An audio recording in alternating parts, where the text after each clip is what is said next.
প্রিয় নবম দশম শ্রেণীর শিক্ষার্থী বন্ধুরা, আশা করি তোমরা সবাই ভালো আছো। যে যেখান থেকে দেখছো সবাইকে ধন্যবাদ। কেউ ফেসবুক পেজ থেকে দেখতেছো, আবার কেউ ইউটিউব চ্যানেল থেকে দেখতেছো। তো এই ক্লাসের আগে আমি একটা ওভারভিউ দিয়েছিলাম যে আমরা ত্রিকোণমিতি শুরু করব। তো ত্রিকোণমিতি শুরু করার আগে আমরা ত্রিকোণমিতি করার জন্য যে সূত্রগুলো লাগবে সেটা 5টি ধাপে শিখে নিব।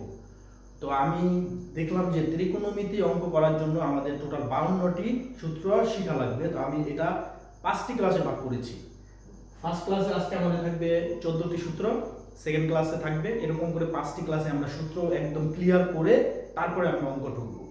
তো আশা করি সবাই আমার সাথে থাকলে অবশ্যই উপকৃত হবে। আমি কোনো অঙ্ক বাদ দিব না, সৃজনশীল যেহেতু আমরা পুঙ্খানুপুঙ্খানু শিখবো। তো আজকে আমরা ত্রিকোণমিতির সূত্রে চলে যাচ্ছি। আমি ওয়াসিম খান সুজন, সবাইকে ধন্যবাদ জানিয়ে আজকের ক্লাসটি শুরু করতেছি।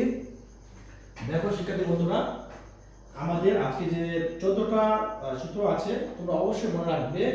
এই সূত্রগুলো মুখস্থ না করে আমরা ত্রিকোণমিতির কোন অঙ্কে যাব না।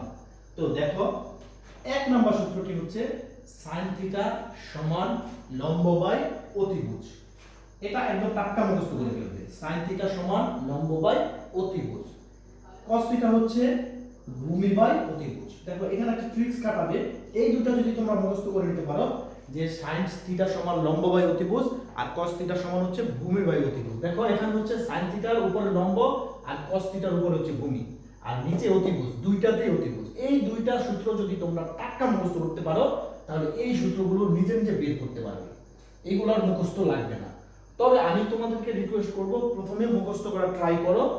এই সূত্রগুলো আমি আবার ভেঙে ভেঙে যখন টোটাল সূত্রগুলো তোমরা পেয়ে যাবে তখন বুঝতে পারবে যে আমরা কিভাবে এই সূত্রগুলো দুইটা শিখে সবগুলো পারবো। বাট এখন আমি তোমাদেরকে রিকোয়েস্ট করতেছি সবগুলো সূত্র খাতায় একটা নোট করবে, নোট করে সেখান থেকে মুখস্থ করা ট্রাই করবে। তাহলে আমাদের 1 নম্বর সূত্র হচ্ছে sin থিটা সমান লম্ব বাই অতিভুজ আর cos থিটা সমান ভূমি বাই অতিভুজ আর tan থিটা হচ্ছে লম্ব বাই ভূমি আর cot থিটা হচ্ছে ভূমি বাই লম্ব। দেখো এই tan থিটা সমান লম্ব বাই ভূমি আর cot থিটা সমান ভূমি বাই লম্ব। ঠিক আছে, এটা এটার বিপরীত। tan থিটা উপরে লম্ব আর cot থিটা নিচে লম্ব। এটা একদম টাটকা মুখস্থ করে ফেলবে। এরপরে দেখো পরের সূত্র হচ্ছে sec থিটা সমান অতিভুজ বাই ভূমি আর cosec থিটা সমান অতিভুজ বাই লম্ব। এই sec থিটা হচ্ছে অতিভুজ উপরে নিচে ভূমি আর cosec থিটা হচ্ছে অতিভুজ উপরে নিচে লম্ব। এই cosec থিটাটা আর sec থিটা হচ্ছে দুইটার বিপরীত। যেমন এটা নিচে ভূমি, এটা হচ্ছে লম্ব। তার মানে আমরা যদি মনে রাখি যে sec থিটার নিচে ভূমি হবে আর cosec থিটা হচ্ছে নিচে লম্ব হবে। যাই হোক, তোমরা এই সূত্রগুলো অবশ্যই একটা খাতায় নোট করবে। ত্রিকোণমিতির অঙ্কে যাওয়ার আগে এগুলোকে একদম টোটস্থ করে তারপরে তুমি অঙ্কে যাবে। এরপরে দেখো এই দুটোর একটা মিল আছে। sin থিটা সমান 1/cosec থিটা আর cosec থিটা সমান 1/sin থিটা। তার মানে এটা আর এটা হচ্ছে এটার বিপরীত। sin থিটা যদি তুমি মুখস্থ করো 1/cosec থিটা মুখস্থ করবে আর cosec থিটা যদি মুখস্থ করো এই sin থিটাটা নিচে চলে আসবে। তাহলে এই দুটোর একটা সিমিলারিটি আছে। এটা এটার বিপরীত। এরপরে দেখো cos থিটা আর sec থিটা এই দুটোও দুইটার বিপরীত। cos থিটা যদি হয় 1/sec থিটা, sec থিটা হবে 1/cos থিটা। এইভাবে ট্রিক্স করে করে সূত্রগুলো মুখস্থ করে নিতে হবে। এরপরে দেখো tan থিটা আর cot থিটার একটা মিল আছে। tan থিটা সমান হচ্ছে 1/cot থিটা আর cot থিটা সমান হচ্ছে 1/tan থিটা। এই দুইটার একটা সিমিলারিটি আছে, একটা একটার বিপরীত। এইভাবে ট্রিক্স কাটিয়ে সূত্রগুলো মুখস্থ করে নিবি।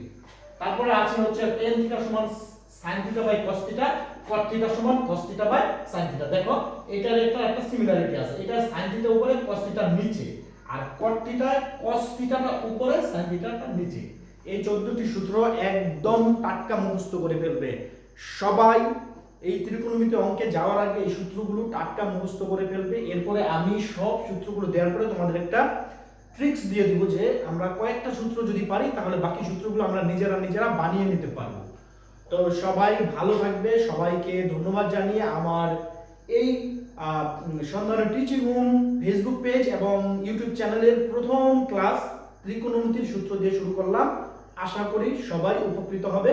সবাইকে ধন্যবাদ জানিয়ে আজকের এই ক্লাসটি শেষ করতেছি। সেকেন্ড ক্লাসে আবার 14 এই পর্যন্ত করলাম, 15 থেকে আমাদের সূত্রগুলো চলে আসবে। আশা করি সবাই ভালো থাকবে, সুস্থ থাকবে। সবাইকে ধন্যবাদ।